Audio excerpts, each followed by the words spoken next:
Tell me if you've heard this. Ported box will never be as tight as a sealed box. The fact that the group delay is so much larger tells you everything you need to know. I mean, with a sealed enclosure, you get as close to zero group delay as possible. Now, while it's true that a ported box will have more group delay than a sealed box, you can design a ported box so the group delay is imperceptible to your ears. In other words, since you don't sense it, the ported box is going to sound just as tight as a sealed box. In this video, we're going to talk about what group delay is, why it happens, and why group delay is larger in a ported system. We're also going to discuss some findings from back in the day where engineers smarter than me unlocked acceptable group delay numbers.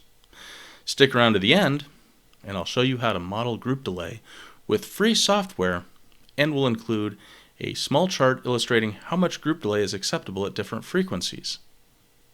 Let's jump right in. Wikipedia has this to say about group delay. Group delay describes the time shift of the envelope of a wave packet, a pack or group of oscillations that travel together, centered around one frequency. The group delays are usually frequency dependent, which means that different frequency components experience different delays because of the circuit, or in this case, the enclosure. As a result, the signal's waveform experiences distortion, and this distortion can cause problems such as poor fidelity analog audio. In other words, group delay is a signal distorted through a time shift. This time shift in a subwoofer system happens simply because air compresses and rarefies. It's not solid, it's a spring.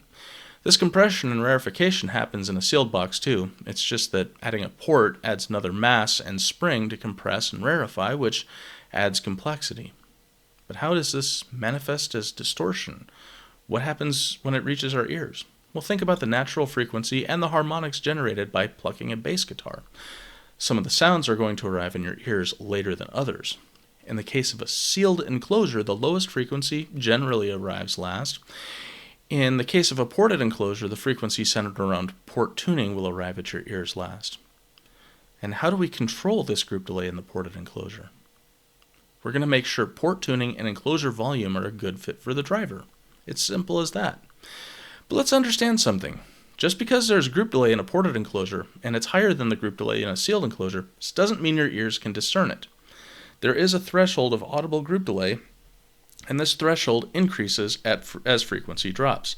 I've got ourselves a nice little chart here for us. You can see at 60 Hertz at the bottom of this, it's 11.5 seconds. And as we go up, 50 is 13 milliseconds, 40 is 15 milliseconds, 30 is 18.5, and 20 Hertz is 25 milliseconds. And this tuning frequency is going to affect group delay if we just maintain an enclosure volume tuning frequency affects group delay. If we maintain the volume and increase the tuning frequency, we'll increase group delay, and the opposite is true. If we decrease tuning frequency, we decrease group delay.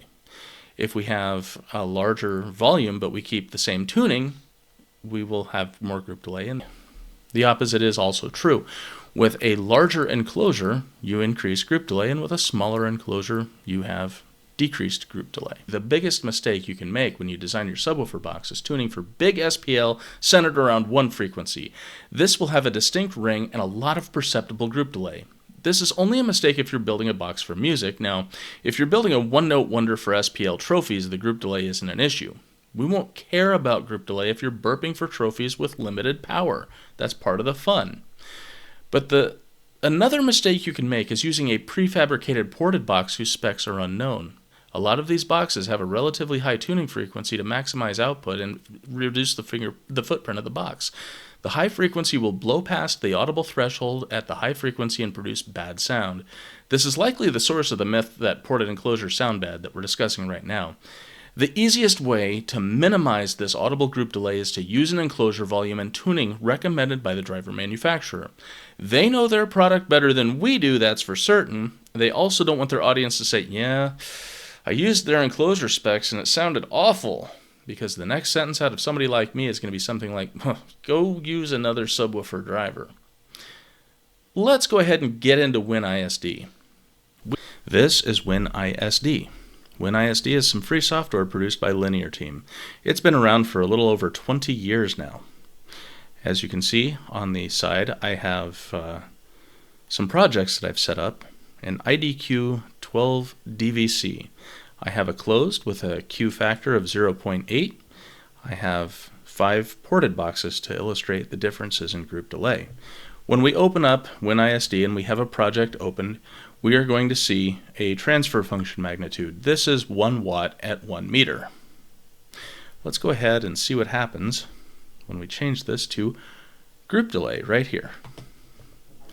We can see that as the frequency drops on this particular sealed box, that the group delay is going to increase slowly. But it stays well below the threshold that we illustrated earlier in the video.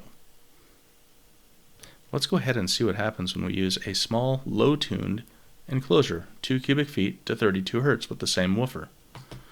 We do see that we do have a much higher group delay, but keep in mind that the group delay here is still going to remain under acceptable parameters, even here at 40 Hertz at about 12 milliseconds. If you remember, we should be able to go down to about 15 milliseconds. We can add more group delay and it'll still sound tight.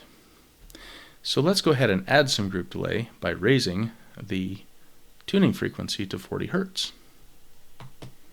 As you can see, now we have a lot of group delay, and this would appear to be approaching, this would definitely get past this particular group delay would definitely be past the audible threshold and would kind of sound ringy and flabby at a frequency we really don't want it to sound ringy and flabby at.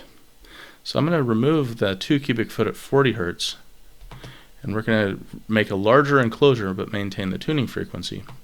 And you'll see here that the group delay, while it's higher, it's actually at a lower frequency, and this is still below the acceptable threshold. Now, it's not in every case that that's going to happen. So let's go ahead and let's remove these from there, and we'll remove the sealed box too. And we're going to look at this high-tuned box at 40 Hertz, and we're going to increase the box volume, and I'm going to show you that that is the bigger culprit in excessive group delay. As you can see here, we've definitely blown past audible threshold here at 40 Hertz on a large box, and we get a larger box, and now we just have a ringing box.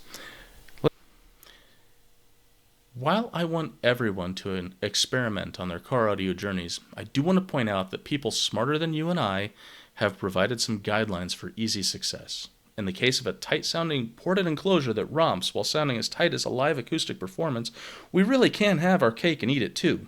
We just have to keep the group delay within acceptable guidelines. Remember that acceptable group delay thresholds, measured in milliseconds, will increase as frequency drops, and that increasing enclosure size or raising tuning frequency, or both, in our ported enclosures will increase group delay. Conversely, reducing enclosure volume or lowering tuning frequency will reduce group delay.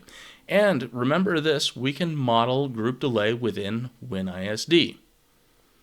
Thank you for watching this video. I've got a link in the description below that includes a handy chart for audible group delay thresholds, as well as a link for Linear Team's free WinISD download. Thank you for watching, have a great day, and keep your bass tight.